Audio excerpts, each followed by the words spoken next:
नमस्कार। उत्तराखंड की खास खबरें देखने अब सब मैं हूं आपके साथ साहिल केरनी। मुख्यमंत्री पुष्कर सिंह धामी रविवार को थराली पहुंचे। उन्होंने आपदाग्रस्त क्षेत्र का स्थलीय निरीक्षण किया। इसके बाद सीएम धामी थराली के कुलसारी में आपदा प्रभावितों के लिए बनाए गए राहत शिविर के दौरा किया, जहां उन्होंने आपदा प्रभावितों से मुलाकात की। सीएम धामी ने थराली बाजार का निरीक्षण करने के बाद अधिकारियों को सभी व्यवस्थाएं जल्द से जल्द दुरुस्त करने के निर्देश दिए। मुख्यमंत्री सबसे पहले कुलसारी पहुंचे और आपदा राहत शिविर का निरीक्षण किया। यहां प्रभावितों से मिलकर उन्होंने ढांढस बंधाया। राहत शिविर में उपलब्ध व्यवस्थाओं के संबंध में पीड़ितों से फीडबैक भी लिया। इस दौरान अधिकारियों को निर्देश दिए कि प्रभावित लोगों को किसी भी प्रकार की असुविधा न हो और सभी आवश्यक सहयोग उन्हें समय पर एवं पूरी संवेदनशीलता के साथ उपलब्ध कराए जाए। मुख्यमंत्री ने आपदा में पूर्णतः क्षतिग्रस्त मकानों एवं मृतकों के परिजनों को 5-5 लाख की तत्काल सहायता राशि प्रदान करने के साथ ही थराली में बेघर हुए लोगों के पुनर्वास की बेहतर व्यवस्था हेतु अधिकारियों को निर्देश दिए हैं।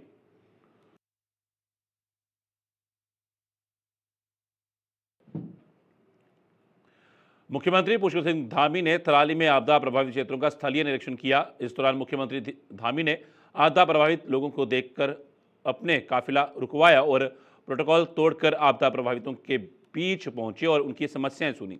इस दौरान थराली में आपदा प्रभावित कुछ ग्रामीणों ने मुख्यमंत्री पुष्कर सिंह धामी से आग्रह किया कि वे ऊपर के गांव का भी जल्द से जल्द रास्ता खुलवा दें।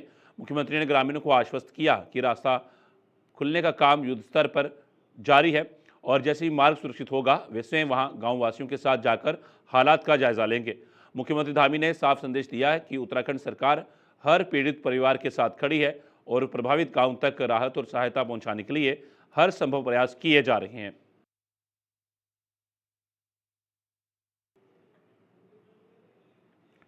उत्तराखंड कांग्रेस 26 अगस्त को राजभवन कूच करने जा रही है। पार्टी के प्रदेश उपाध्यक्ष सूर्यकांत धस्माना ने बताया कि इस दिन सुबह 10:30 पर कांग्रेस मुख्यालय देहरादून से हजारों कार्यकर्ता रैली का रूप में राजभवन के लिए रवाना होंगे। कांग्रेस का कहना है कि राज्य सरकार जनता से जुड़े मुद्दों पर लगातार विफल साबित हो रही है और आम लोगों की परेशानियों को दूर करने में कोई ठोस कदम नहीं उठा रही। इसके विरोध में कांग्रेस कार्यकर्ता सड़कों पर उतरेंगे। राजभवन कूच के दौरान पार्टी के पदाधिकारी राज्यपाल को ज्ञापन भी सौंपेंगे, जिसमें बेरोजगारी, महंगाई, कानून व्यवस्था और भ्रष्टाचार जैसे मुद्दों को उठाया जाएगा। संगठन का दावा है कि आंदोलन में बड़ी संख्या में कार्यकर्ता शामिल होंगे और सरकार की नीतियों के खिलाफ कांग्रेस अपनी आवाज बुलंद करेगी। उत्तराखंड प्रदेश कांग्रेस कमेटी के माननीय अध्यक्ष करण महाराज जी के निर्देशानुसार आगामी 26 अगस्त को सुबह 10:30 बजे से प्रदेश कांग्रेस मुख्यालय से कांग्रेस के हजारों कार्यकर्ता राजभवन कूच करेंगे, राजभवन के घेराव के लिए। प्रदेश के अंदर जिस प्रकार से लगातार कानून व्यवस्था ध्वस्त हो रही है, प्रदेश के अंदर हर दिन अपराध घटित हो रहे हैं, महिलाओं के खिलाफ हिंसा के मामले बढ़ रहे हैं, हत्याओं के बलात्कार के मामले बढ़ रहे हैं। प्रदेश के अंदर भारतीय जनता पार्टी के संरक्षण में भारतीय जनता पार्टी के नेता ही स्वयं अपराध में संलिप्त हैं। राज्य के अंदर आपदा है, पूरे प्रदेश के अंदर उत्तरकाशी से लेकर के पूरे राज्य के अंदर इस समय चमोली जनपद में, रुद्रप्रयाग में, टिहरी में, पौड़ी में, कुमाऊं मंडल के तमाम हिस्सों में आपदा है। लेकिन आपदा में जिस प्रकार का कुप्रबंधन है, आपदा पीड़ितों को राहत नहीं मिल पा रही है। धराली में, हरसिल में जिस प्रकार से तबाही हुई है और उसके बाद भारतीय जनता पार्टी की पूरी सरकार मूक दर्शक बनी हुई है। इसी प्रकार से थराली में इस समय स्थितियां खराब हैं। 4 धाम के सारे रूट ध्वस्त पड़े हुए हैं और सरकार का आपदा प्रबंधन तंत्र लकवाग्रस्त हो रखा है। इन दोनों मुद्दों को लेकर के 26 तारीख को राजभवन कूच होगा, राजभवन का घेराव होगा। सभी कांग्रेस के कार्यकर्ता साथी अधिक से अधिक संख्या में कांग्रेस भवन पहुंचने का कष्ट करें। 10:30 बजे कांग्रेस भवन से राजभवन कूच किया जाए। उत्तर प्रदेश के साथ साथ उत्तराखंड के कुछ जिलों में बर्ड फ्लू के मामले सामने आने के बाद अब नैनीताल जिला प्रशासन अलर्ट हो गया है। हल्द्वानी सहित पूरे जिले में बर्ड फ्लू के संक्रमण को रोकने के लिए कड़े कदम उठाए गए हैं। प्रशासन ने पोल्ट्री उत्पादों के परिवहन पर रोक लगाते हुए लोगों से भी सावधानी बरतने की अपील की है, जिसको लेकर अब हल्द्वानी में जिला प्रशासन ने बर्ड फ्लू को लेकर सतर्कता बरतनी शुरू कर दी है। उत्तर प्रदेश के रामपुर जिले के बिलासपुर ब्लॉक और उत्तराखंड के उधम सिंह नगर जिले के किच्छा क्षेत्र में बर्ड फ्लू H5N1 के मामले सामने आने के बाद जिला मजिस्ट्रेट नैनीताल वंदना सिंह ने आदेश जारी किया कि अब अगले एक सप्ताह तक रामपुर और उधम सिंह नगर से नैनीताल जिले में पोल्ट्री पक्षियों, पोल्ट्री, मांस और अंडों का परिवहन पूरी तरह प्रतिबंधित रहेगा। आदेश के अनुसार इन जिलों के गैर संक्रमित क्षेत्रों से यदि पोल्ट्री उत्पाद नैनीताल लाए भी जाते हैं तो उनके लिए पशु चिकित्सक अधिकारी द्वारा की गई जांच और प्रमाण पत्र अनिवार्य होगा। इसमें आज जिलाधिकारी महोदया द्वारा एक आदेश निकाला गया है और जिसमें जो भी संक्रमित क्षेत्र हैं, चाहे वो यूपी के हों चाहे उधम सिंह नगर के हों, तो वहाँ से एक सप्ताह के लिए प्रतिबंधित किया गया है। चाहे भी वो कुक्कुट पक्षी हों, कुक्कुट मांस हो, अंडे हों, तो एक सप्ताह के लिए प्रतिबंधित किया गया है। और इसमें सभी को डायरेक्शन दिए गए हैं, चाहे वो पुलिस हो और सभी एसडीएम्स हों और सीवीओ हों और आपका फॉरेस्ट हो, पुलिस विभाग हो, सभी को डायरेक्शन दे रखे हैं कि इसका अनुपालन हम लोग या सभी लोग सुनिश्चित करवाएंगे। देखिए, जो आज ये डायरेक्शन दिए गए हैं तो हो सकता है इसमें पशुपालन विभाग की तरफ से भी कोई टीम गठित हो या पुलिस की तरफ से भी, पुलिस तो चेकिंग करती ही है, तो पुलिस को भी ये आदेश गया हुआ है। तो सभी लोग, और एसडीएम्स वगैरह के लिए भी कॉपी की हुई है, तो सभी लोग अपने अपने स्तर से देखेंगे और इसमें इस कार्रवाई को सुनिश्चित करवाएंगे। देखिए, अगर हमारे वैसे तो जिलाधिकारी महोदया द्वारा आदेश निर्गत किए गए हैं और उसके बावजूद भी अगर शिकायतें वगैरह आएगी तो प्रशासन से भी चेकिंग करवाएंगे, पुलिस से भी चेकिंग करवाएंगे, जो संबंधित डिपार्टमेंट्स हैं उनसे भी चेकिंग करवाएंगे।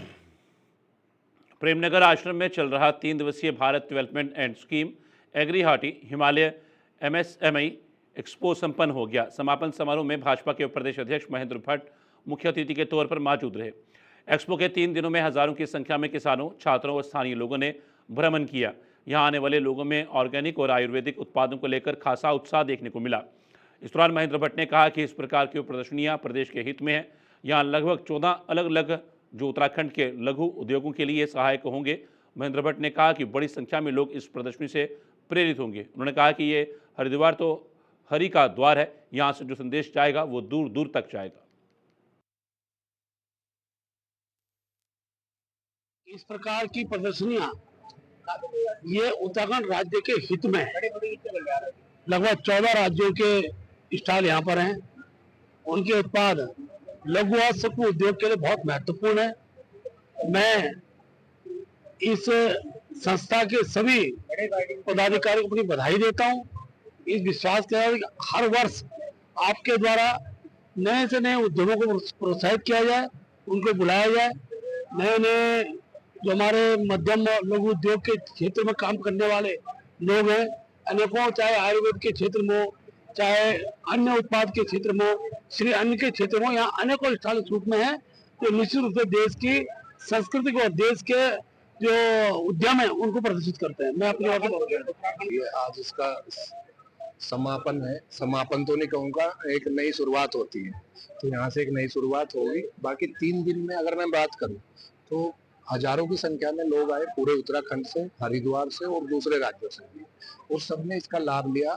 आयुर्वेद ऑर्गेनिक, मैं बार बार यही बात बोलता हूँ कि आयुर्वेद ऑर्गेनिक हमारे जीवन में बहुत जरूरी है, तो उसका सब, इस प्रदर्शनी का सबने लाभ उठाया। और ये हरिद्वार के लिए एक गर्व की बात है कि इसमें लगभग 14-15 राज्यों से लोग जुड़े और उन्होंने स्टॉल लगाए और अपने लघु उद्योग प्रदर्शित किए, अपने उत्पाद। इनका धन्यवाद आप करना चाहेंगे। मैं विशेष तौर पे सबसे पहले हमारे इस कार्यक्रम के मुख्य अतिथि महेंद्र सिंह भट्ट जी का, प्रदेश अध्यक्ष है उत्तराखंड के भाजपा के, उनका विशेष तौर पे धन्यवाद करता हूँ। प्रेमचंद अग्रवाल जी का धन्यवाद करता हूँ। उसके साथ में सुबोध उनियाल जी का धन्यवाद करता हूँ, कल पहुंचे थे। और आदेश चौहान जी का धन्यवाद करता हूँ, यहाँ के जो रानीपुर के MLA है।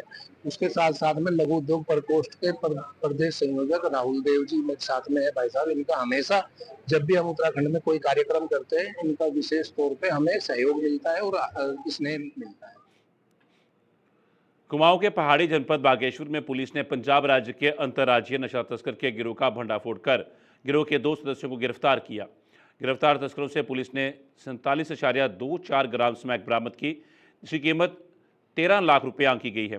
मामले का खुलासा करते हुए SP बागेश्वर चंद्रशेखर घोड़के का कहना है कि पंजाब राज्य के तरन तारण जिले के 2 लोगों द्वारा घूमने के बहाने से स्मैक की बड़ी खेप बागेश्वर जिले में पहुंचाई जा रही थी। IB की सूचना के आधार पर बागेश्वर पुलिस और SOG द्वारा सघन चेकिंग के दौरान इन लोगों को स्मैक के साथ गिरफ्तार किया गया। की पिछले 3 साल की सबसे बड़ी सिंगल खेप हमने पकड़ी है स्मैक की, और ये बरामदगी बागेश्वर पुलिस के इतिहास में अब तक की दूसरी सबसे बड़ी सिंगल लार्जेस्ट रिकवरी है। और इसी रिकवरी के साथ हमने पिछले 2 सालों में जो भी स्मैक की रिकवरी की है उसको हमने ऑलरेडी ओवरटेक किया है, और पिछले साल के कंपैरिजन में 4 गुना से भी अधिक स्मैक हमने इस 8 महीने में ही बरामद कर ली है। ये दर्शाता है कि ये जो केमिकल तरीके के ड्रग्स पहाड़ में आ रहे हैं और युवाओं को नशे की तरफ ढकेल रहे हैं, उसको लेकर हमारी कटिबद्धता दर्शाता है कि उसके ऊपर कड़ा प्रहार करना है और इस नशे को हर तरीके से रोकना है। इसी क्रम में ये बहुत अच्छी सफलता आज हमारे बागेश्वर पुलिस को प्राप्त हुई है। इसमें 2 अभियुक्त हैं, सावनप्रीत सिंह, ये निवासी नसेरा पनुआ, थाना तरन तारन, जिला तरन तारन, पंजाब, और अभियुक्त हरगुरजीत सिंह, ये निवासी मोहल्ला नूरदी अड्डा, तरन तारन, पंजाब। तो ये दोनों अभियुक्त पंजाब के हैं। ये दर्शाता है कि एक अंतरराज्यीय गैंग इसमें ऑपरेट कर रहा है, और इस गैंग को हमने पर्दाफाश किया है। इसमें जो पीछे की कड़ियां हैं उसके बारे में भी कुछ अहम सुराग हमें प्राप्त हुए हैं, और इसके बारे में गहनता से विवेचना कर उन पीछे के जो भी जहां से भी सप्लाई हो रहा है उनको भी विवेचना में सम्मिलित किया जाएगा और उनके ऊपर भी कड़ा से कड़ा एक्शन लिया जाएगा। इसमें हमारे द्वारा जो है पंजाब पुलिस से भी संपर्क किया जा चुका है, और इसमें और कड़ियां वहां पे इनकी और क्या क्या किसी के गैंग के साथ जुड़ा होने का या फिर कोई अंतरराष्ट्रीय गैंग के साथ इनका संपर्क है, इसके बारे में भी इनिशियली हमने पूछताछ चालू करी है। और हमें उम्मीद है कि इसमें आगे भी गहनता से जांच करके सीओ ऑप्स के पर्यवेक्षण में इसमें गहनता से जांच हो जाएगी, और इसमें जो भी अभियुक्त संलिप्त है अंतरराज्यीय गैंग है, इनको हम पूरी तरीके से पर्दाफाश करके सख्त कार्रवाई। विकासनगर में जन संघर्ष मोर्चा के अध्यक्ष रघुनाथ सिंह नेगी ने पत्रकार वार्ता की। उन्होंने कहा कि उत्तराखंड के प्राइवेट अस्पताल हैवानियत की सारी हदें पार कर दी हैं। उन्होंने कहा कि अधिकांश बड़े बड़े प्राइवेट अस्पताल मरीजों को लूटने में कोई कसर नहीं छोड़ रहे, यहाँ तक कि मर चुके मरीजों के शव पर भी महंगी महंगी दवाइयाँ, इंजेक्शन और अन्य चीज़ों के नाम पर उनके परिजनों से लूट खसोट कर रहे हैं। वहीं ताज़ा मामला देहरादून का है, जहाँ सुबह मरीज की एंजियोग्राफी की गई तथा 1.5-2 घंटे बाद मरीज की मृत्यु हो गई। जब परिजन डेड बॉडी लेने अस्पताल प्रबंधन के पास पहुंचे तो उनसे 2 लाख रुपए स्टंट के नाम पर जमा करने की बात कही। उसके पश्चात डेड बॉडी देने की बात कही गई, जबकि स्टंट डाले ही नहीं गए थे। हॉस्पिटल से अधिकांश तक की मैं बात कर रहा हूँ, आज हैवानियत को भी वो पार कर चुके हैं।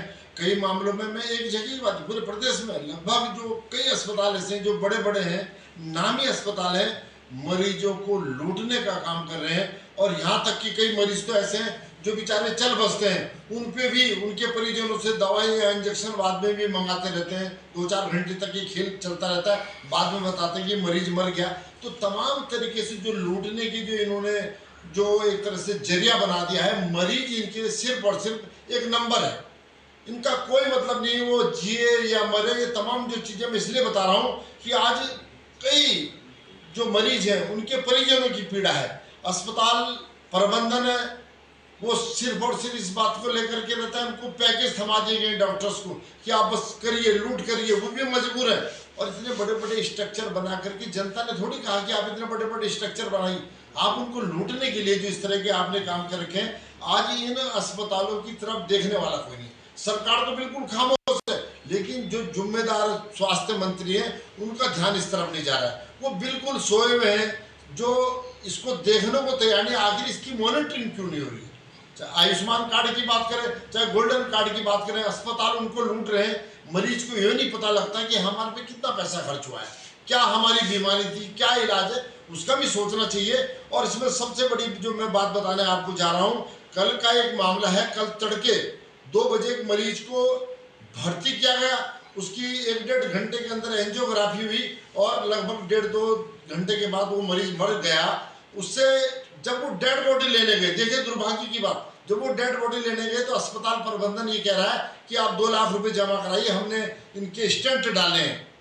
अरे ना कोई स्टेंट पड़े ना कुछ पड़े, बावजूद उसके उनसे लूटने के लिए इस तरह का ये काम किया जा रहा है। वो तो मोर्चा के संज्ञान में आई ये बात, जब मोर्चा ने अपनी भाषा में उसको प्रबंधन को समझाया। मैं उस अस्पताल का नाम नहीं ले रहा हूँ, कहीं वो बंद ना हो जाए, उसकी बहुत बड़ी बदनामी होती, इसलिए मैं एक मौका दे रहा हूँ कि तब जाकर के उन्होंने 10-20 हज़ार रुपये जो अलग चार्जेज बचे हुए थे वो लेकर के डेड बॉडी रिलीज की। तो आप इससे समझ लीजिए कि इस प्रदेश में क्या चल रहा है। मैं स्वास्थ्य मंत्री को भी धिक्कारता हूँ, अरे आप काहे के लिए बने हुए, आपसे नहीं समझ रहा है तो छोड़ दीजिए ना, गरीब जनता परेशान है। लोग वैसे ही तिल तिल मरने को बिल्कुल पता नहीं कैसे जी रहे हैं और आप उन पर ध्यान नहीं दे रहे हैं। तो इसमें आज हमारा यही कहना है, कई चीज़ों पे है कि इस पर ध्यान देने की जरूरत है।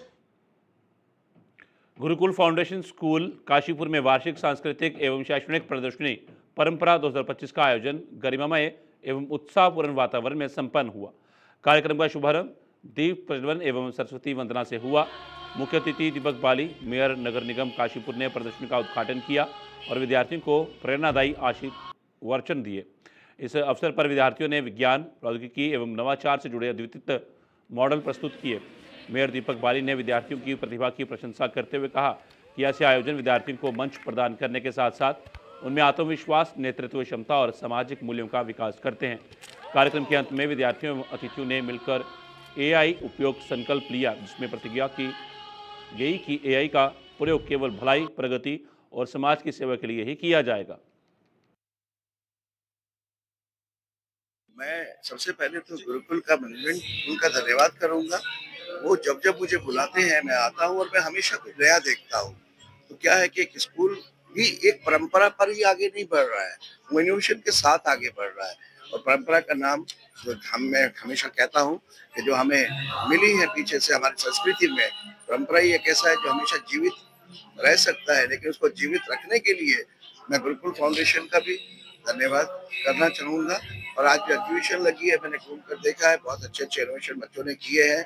वो अभी बहुत बड़े नहीं हुए हैं वो बच्चे, 8th 7th 9th 10th इन क्लासेस के बच्चे हैं, लेकिन उसके बावजूद जो उन्होंने प्रदर्शनी में अपने मॉडल्स बनाए हैं उसके लिए मतलब मैं उनको आशीर्वाद दे सकता हूँ, आशीर्वाद दूंगा। और इसी तरीके से वो अपने जीवन में अपने लक्ष्य को प्राप्त करें, यही मैं ईश्वर से उनके लिए प्रार्थना करूंगा। रास्ते की अगर बात करें तो कब तक इसका निर्माण होगा? आई अक्टूबर फर्स्ट वीक में इस रास्ते का निर्माण शुरू हो जाएगा। आप जानते हैं कि जब ARTO ऑफिस के उद्घाटन के लिए माननीय मुख्यमंत्री श्री पुष्कर सिंह धामी जी आए थे, तभी उन्होंने वहां मंच पे से ही 2 घंटे में जियो जारी करने की घोषणा कराई थी। वो घोषणा 2 घंटे के अंदर हो गई थी। उसके बाद हमारा वर्षा ऋतु आ गया। वर्षा काल में आप जानते हैं कि सड़क निर्माण संभव नहीं था। अभी वर्षा काल समाप्त होने जा रहा है, तो सितंबर के महीने के बाद अक्टूबर आएगा, अक्टूबर में इस सड़क का काम हो जाएगा क्योंकि टेंडर हो चुका है और जिस भी एजेंसी को मिला है वो अक्टूबर फर्स्ट वीक में इस काम को शुरू कर देंगे। नमस्कार। पहले तो धन्यवाद कि अगर शहर ऐसा सोचता है तो उसके लिए उनका बहुत बहुत आभार है। बट जो तकनीकियों की आपने बात उठाई है, तो गुरुकुल सिर्फ एक विद्यालय नहीं है, वो एक टेम्पल ऑफ लर्निंग है, जैसा कि हमारा मोटो है। तो उसके ऊपर हम बच्चों को, यही हमारी कोशिश रहती है कि जो हम 21वीं सदी में जो नए आविष्कार हो रहे हैं, जो नई तकनीकियों का इनोवेशन हो रहा है, उसके साथ साथ बच्चे आगे बढ़कर चलें और अपने out of the box thinking को हम उनको प्रेरित करते हैं कि अपने कल्पनाओं को साकार बनाएं। आज जैसे कि अगर आप देखेंगे तो बच्चों ने बहुत तरीकों की इनोवेशन की है, जैसे लेजर और कॉस्मेटोलॉजी पे उन्होंने रिसर्च की है, B2B मार्केट्स पे प्रेजेंटेशंस बनाई हैं, DNA कैसे निकालते हैं उसको रिसर्च किया है। एक बच्चे ने अपना चैटबॉट भी बनाया है। और जैसे केदारनाथ और धराली में और अभी जैसे उत्तरकाशी में जो बाढ़ आई थी, उसको कैसे मिटिगेट करें, उसके लिए हमने बच्चों ने अपनी रोबोट नर्सेस बनाई हैं, रिलीफ डिजास्टर कैंप्स बनाए हैं कि उनको कैसे मिटिगेट किया जा सकता है।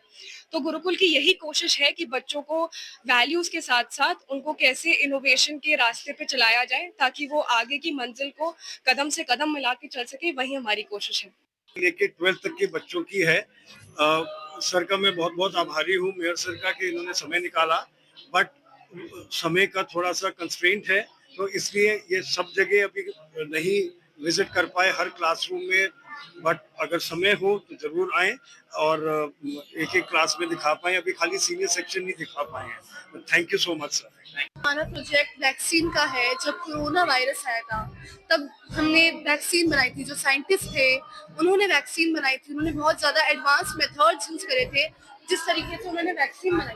कुछ वैक्सीन रेबीज के लिए होती है, स्मॉल पॉक्स के लिए होती है, HPV वैक्सीन होती है। एक अफ्रीका में वायरस आया था जो बहुत गंदा था, तो उसके लिए साइंटिस्ट ने एबोला वैक्सीन देखी थी, उसको प्रिवेंट करने के लिए, उस वायरस को प्रिवेंट करने के लिए। हमारे पास बहुत सारी वैक्सीन है कोविड-19 के लिए, HPV के लिए and H1N1 swine flu pandemic vaccine है जो इंडिया में बनी है। बागेश्वर में कुमाऊनी भाषा, संस्कृति और साहित्य प्रचार समिति के बैनर तले एक गोष्ठी का आयोजन प्रेस क्लब सभागार में किया गया। बागेश्वर में किशन सिंह मलड़ा के नेतृत्व में यह आयोजन किया गया।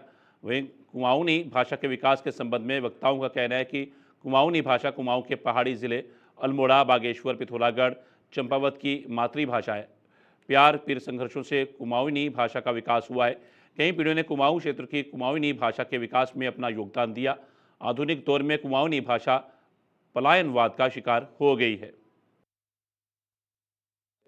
मुख्यतः बात ऐसी है कि अपनी बोली, भाषा, संस्कृति प्रचार प्रसार के अंतर्गत हम ये चाहते हैं कि हमारी जो बोली यहाँ पर बोली जाती है मुख्य रूप से कुमाऊनी बोली, जिसका जो इतिहास है बड़ा ही गौरवपूर्ण इतिहास है और एक सामरिक दृष्टि से उसको 8वीं अनुसूची में बहुत पहले ही शामिल हो जाना चाहिए था। तो निरंतर पूरे प्रदेश से लेकर जनपद और विकासखंड स्तर पर इसके प्रयास रहते हैं कि क्यों न इस बोली को, जो हिंदी से भी पुरानी बोली है, इसको आज तक 8वीं सूची में शामिल किया गया। उसके निमित्त आज हम अपनी बोली भाषा को भूलते हुए अन्य भाषाओं पर जो ज़्यादा फोकस हम दे देते हैं, हम हिंदी की ओर जाते हैं, अंग्रेजी की ओर जाते हैं। तो ठीक उसी के निमित्त हमारी जो अपनी बोली भाषा होती है कुमाऊनी, उसका चाइना से, तिब्बत से, नेपाल से हम इस प्रकार से जकड़े हुए सामरिक दृष्टि रहते हैं और कई प्रकार की ऐसी हमारे सांकेतिक दृष्टि से उस भाषा को आगे हमारी नई पीढ़ी को जो भूलते हम जा रहे हैं, उनमें प्रचार प्रसार हो।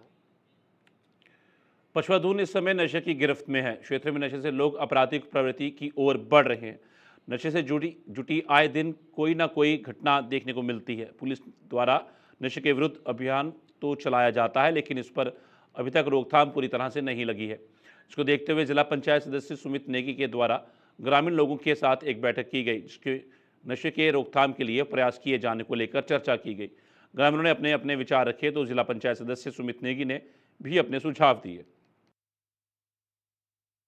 ये मीटिंग गांव वालों की महिलाओं के द्वारा रखी गई थी, जिसमें हमें तुरंत सूचना दी गई थी। तो हमने पुलिस वालों को और यहाँ के जो गणमान्य व्यक्ति हैं, जो समझदार पढ़े लिखे लोग हैं, उन लोगों को भी बुलाया गया। ये मीटिंग है नशे के विरुद्ध। नशा इस गांव में बहुत ज्यादा है।